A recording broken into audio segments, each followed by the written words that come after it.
Hello students, as you know my name is Vikas Kumar और आप लोग देख रहे हैं अपना प्यारा सा YouTube channel Adhyayan the effort. ठीक है, जैसा आपको मालूम है जेएसएससी जेई की बैचेस कंटिन्यूएशन में है। जनरल इंजीनियरिंग सेक्शन का जो आपको जनरल इंजीनियरिंग जो पेपर है उसका इलेक्ट्रिकल सेक्शन का वीडियो लेक्चर कंटिन्यूएशन में है। आज का जो टॉपिक है हम लोग जो डिस्कस करेंगे that is quality factor. That is quality factor. ठीक है, इसी को क्यू फैक्टर भी बोलते हैं। देखिए, बहुत ज्यादा डीप में इसको जानने की जरूरत जनरल इंजीनियरिंग सेक्शन के अंदर नहीं है, उतना आपसे सवाल नहीं पूछेगा। सिंपल हम लोग यहाँ दो तीन तरह के डेफिनेशंस देखेंगे, बस दैट इज इनफ। इतना ही आपको क्वालिटी फैक्टर में जानना है, ठीक है।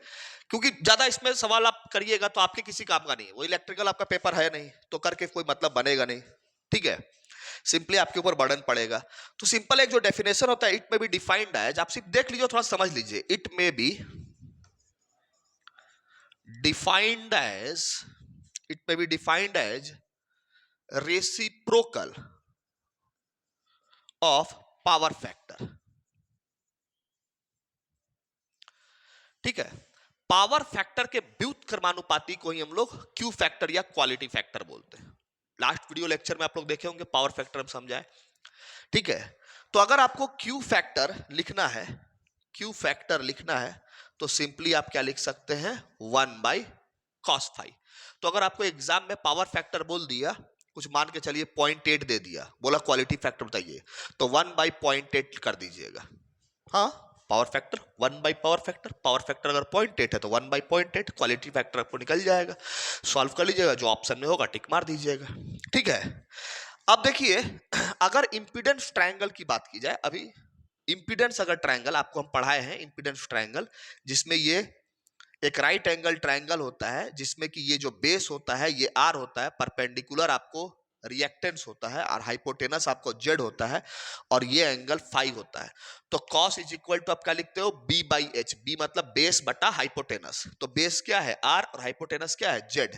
तो इसका मतलब आप पावर फैक्टर अगर यहां से निकालोगे cos phi, this is power factor, तो बेस बाई हाइपोटेनस करोगे मतलब r/z। तो आप अगर यहां पर लिखोगे cos फाई का वैल्यू r/z, सॉल्व करोगे तो z/r होगा। तो अगर आपको कोई इंपीडेंस में बोल दिया हुआ है कुछ, आपको इंपीडेंस का वैल्यू दे देगा, रेसिस्टेंस का वैल्यू दे देगा, ठीक है, और बोलेगा क्वालिटी फैक्टर निकालो, तो आप इस तरह से निकाल सकते हो, z/r, सिंपल, ठीक है। चलिए, इसमें दूसरा जो तरीके से डिफाइन करने का है, क्वालिटी फैक्टर को दो तीन तरीके से डिफाइन करते हैं, पहले ही बताए, ये आप वीडियो को पॉज करके ये जो इतनी बातें हैं आप लिख लीजिएगा। द नेक्स्ट जो डेफिनेशन है क्वालिटी फैक्टर में जो दूसरे तरीके से और डिफाइन करते हैं, इसको लिखेंगे, it may also be defined as the ratio of voltage across inductor और capacitor to the voltage across resistor. ठीक है, देखिए, अगर आपको क्यू फैक्टर ऐसा दे दिया कि आपको ये रेशियो होता है वोल्टेज अक्रॉस इंडक्टर, तो इंडक्टर के अक्रॉस वोल्टेज VL हो गया, to the voltage across resistor VL/VR, या कैपेसिटर के क्रॉस दे सकता है, तो कैपेसिटर के क्रॉस वोल्टेज VC/VR, इस तरह से लिखेंगे। तो ये फॉर्मूला भी होता है। अगर आपको बोल दिया कि वोल्टेज के क्रॉस इंडक्टर कुछ है, सॉरी वोल्टेज इंडक्टर के क्रॉस वोल्टेज कुछ दिया है, मान के चलिए आपको दे दिया है 150 वोल्ट और रसिस्टर के क्रॉस 30 वोल्ट दे दिया है, अब आपसे पूछ लिया क्वालिटी फैक्टर बताओ, बता दीजिएगा, ठीक है। तो आपको देखना, ये इसके इंडक्टर के क्रॉस बटा आप क्या कीजिएगा रसिस्टर के क्रॉस, या फिर कैपेसिटर के क्रॉस वोल्टेज बटा रसिस्टर के क्रॉस वोल्टेज, ये फॉर्मूला भी होता है क्वालिटी फैक्टर का, ठीक है। सिंपल इतना ही है, ठीक है। इसमें और भी एक तरह से डिफाइन करते हैं, वो भी हम लिख देते हैं, ठीक है। वीडियो को पॉज करके आप इतनी बातों को लिख लीजिएगा, ठीक है।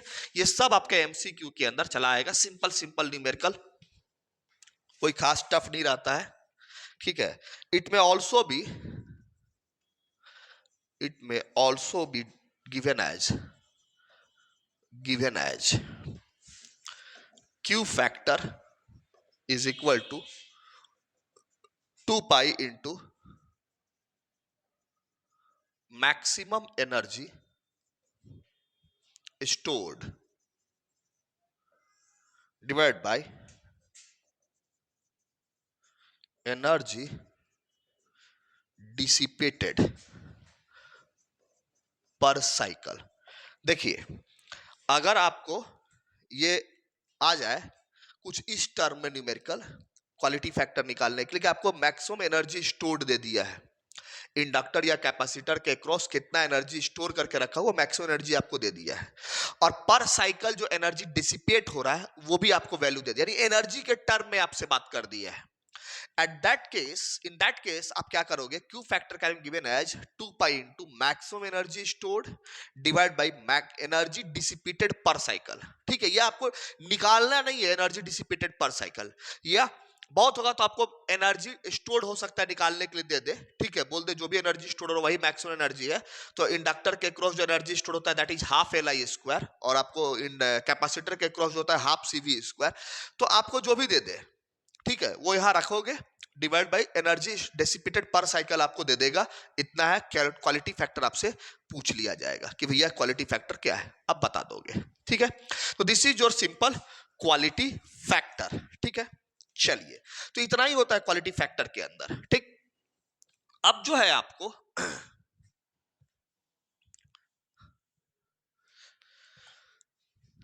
हाँ, अब अगर हम लोग बात करें कि एक टर्म आएगा आपको एडमिटेंस, एक टर्म आएगा आपको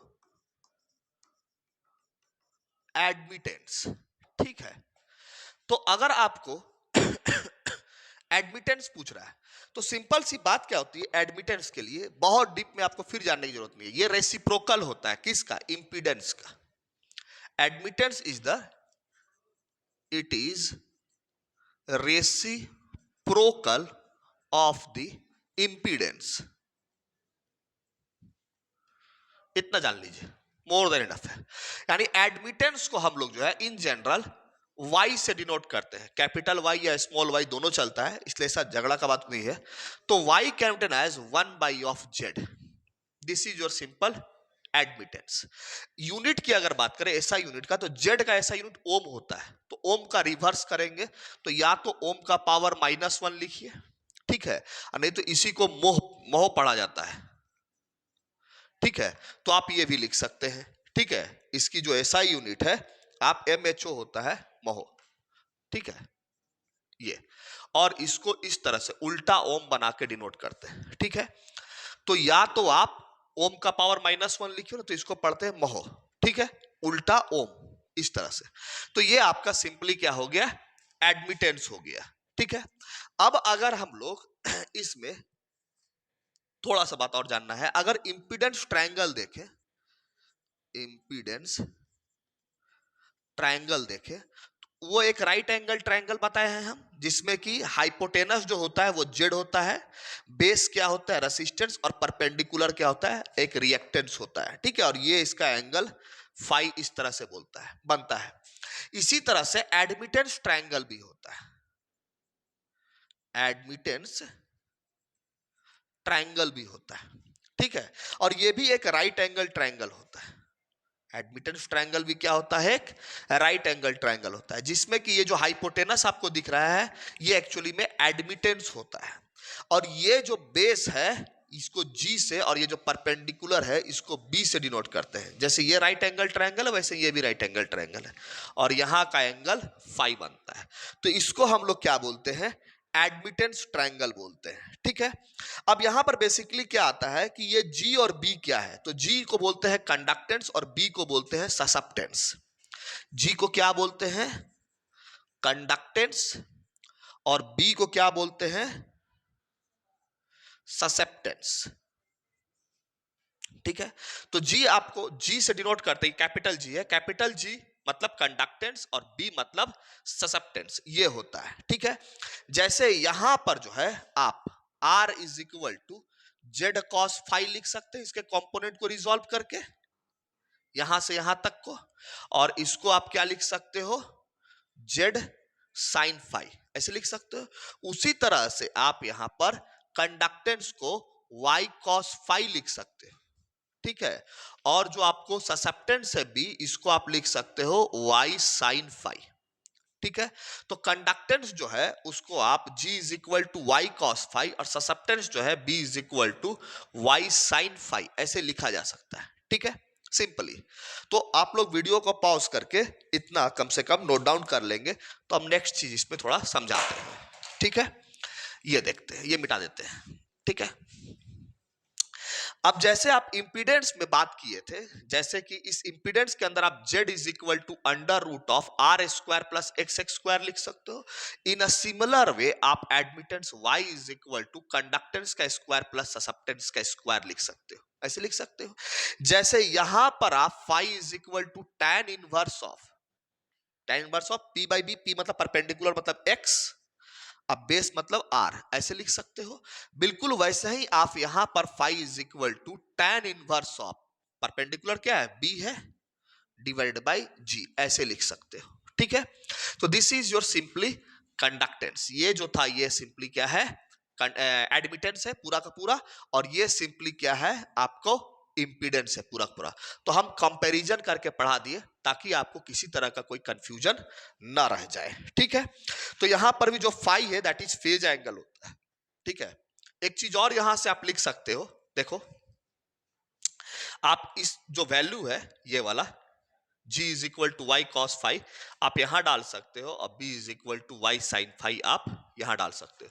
तो आप इस फॉर्मूला को चाहो तो ऐसे भी लिख सकते हो, G की जगह आप क्या डाल सकते हो, Y cos phi, Y cos phi इसका स्क्वायर कर सकते हो, और B इज इक्वल टू क्या कर सकते हो, वाई साइन फाई इसका स्क्वायर, ऐसे भी आप लिख सकते हो, ठीक है।